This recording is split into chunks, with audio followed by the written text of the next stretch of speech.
دن کے 11 بجے ہیں۔ السلام علیکم، یہ ریڈیو پاکستان ہے۔ آصفہ محفوظ سے خبریں سنیے۔ اہم خبروں کا خلاصہ۔ امریکی صدر نے اعلان کیا ہے کہ اسرائیل اور ایران مکمل جنگ بندی پر متفق ہو گئے ہیں۔ وزیر اعظم نے سعودی عرب اور قطر کے سفیروں سے ٹیلی فون پر گفتگو میں مشرق وسطیٰ میں امن کی بحالی اور کشیدگی کم کرنے کے لیے تمام ممکنہ کوششوں پر زور دیا ہے۔ پاکستان نے کہا ہے کہ وہ افغانستان میں پائیدار امن اور استحکام کے حصول کی غرض سے تعمیری اور متحرک کردار ادا کرنے کے لیے پرعزم ہے۔ مردوں کے اے وی سی والی بال نیشنز کپ کا فائنل آج منامہ میں پاکستان اور بحرین کے درمیان کھیلا جائے گا۔ اور اب خبریں تفصیل کے ساتھ۔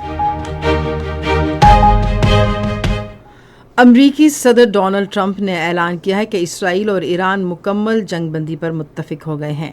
سوشل میڈیا پر ایک پوسٹ میں انہوں نے کہا کہ جنگ بندی آنے والے گھنٹوں میں نافذ ہو رہی ہے۔ اس سے پہلے ایران نے کہا تھا کہ اس نے قطر میں امریکی فوجی اڈے العدید ایئر بیس پر میزائل حملہ کیا ہے، تاہم حملے میں کوئی جانی نقصان نہیں ہوا۔ وزیر اعظم محمد شہباز شریف نے پاکستان میں سعودی عرب کے سفیر نفاف بن سعید المالکی سے ٹیلی فون پر رابطہ کیا ہے۔ وزیر اعظم نے ایران کی جانب سے قطر میں امریکی فوجی اڈے پر میزائل حملوں کی اطلاعات پر شدید تشویش کا اظہار کیا۔ وزیر اعظم نے زور دیا کہ کشیدگی میں کمی اور خطے میں امن کی بحالی کے لیے تمام کوششیں کی جانی چاہیے۔ انہوں نے کہا کہ پاکستان امن کی کوششوں کو تیز کرنے کے لیے سعودی عرب کے ساتھ مل کر کام کرتا رہے گا۔ سعودی سفیر نے اس بات پر اتفاق کیا کہ مشرق وسطیٰ میں جاری تنازع کے جلد پرامن حل کو یقینی بنانے کے لیے سعودی عرب اور پاکستان کو مل کر کام جاری رکھنا چاہیے۔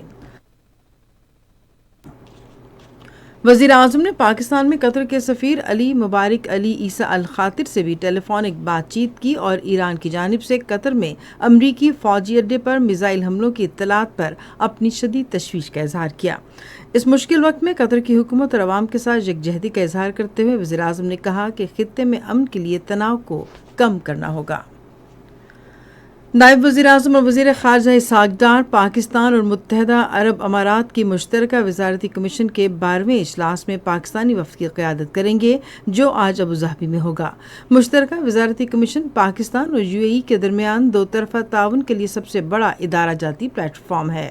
آئندہ اجلاس دونوں برادر ممالک کے درمیان گہرے اسٹریٹجک، معاشی اور ترقیاتی تعاون کے ایجنڈے کو آگے لے کر بڑھائے گا۔ اجلاس میں تجارت، سرمایہ کاری، توانائی، بنیادی ڈھانچے کی ترقی اور آئی ٹی میں تعاون کے لیے کثیر الجہتی دو طرفہ تعاون اور نئی راہیں تلاش کرنے کی پیش رفت کا جائزہ لیا جائے گا۔ پاکستان نے کہا ہے کہ وہ افغانستان میں پائیدار امن و استحکام کے حصول کی غرض سے تعمیری اور متحرک کردار ادا کرنے کے لیے پرعزم ہے۔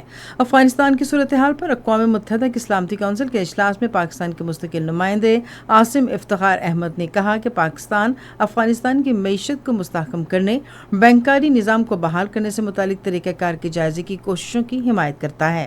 انہوں نے کہا کہ افغانستان سے پیدا ہونے والی دہشت گردی ہمسایہ ممالک خصوصاً پاکستان کے لیے شدید خطرہ ہے۔